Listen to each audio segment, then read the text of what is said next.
হা মানে আজাদি, না মানে গুলামি। আজাদি না গুলামি? আজাদি না গুলামি? ইনশাআল্লাহ সবাইকে নিয়ে আমরা হা ভোট বিজয়ী করব ইনশাআল্লাহ।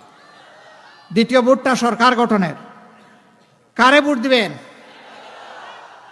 হ্যাঁ, উত্তরটা এরকম হবে, 54 বছরে যাদেরকে দেখেছি তাদের আমলনামা আমাদের সামনে আছে। আর 5 আগস্ট থেকে এই 17 মাস যাদেরকে দেখেছি তাদের আমলনামাও আমাদের সামনে আছে। এখানে যাদের আমলনামাকে আমরা ভালোবাসবো তাদেরকেই আমরা ভোট দেব। যারা নিজের দল সামলাইতে পারে না তারা কি দেশ সামলাতে পারবে?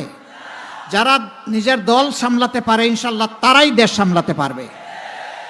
বাংলাদেশ জামাতে ইসলামী চেষ্টা করেছে তার দলটাকে সামাল দেওয়ার, কোনো অন্যায়ের সাথে কেউ যাতে কোনোভাবে সম্পৃক্ত না হয় তার পাহারাদারি করার। এতদিন পাহারাদারি করেছি দলের, এবার আপনারা একটু মেহরবানি করে সুযোগ দেন, আমরা এখন 18 কোটি মানুষের চৌকিদারি করতে চাই, তাদের জীবন সম্পদ ইজ্জতের পাহারাদার হতে চাই। সে সুযোগটা আপনারা যদি দেন ইনশাআল্লাহ আপনাদের আস্থার প্রতিদান দেওয়া হবে আমাদের জন্য ওয়াজিব।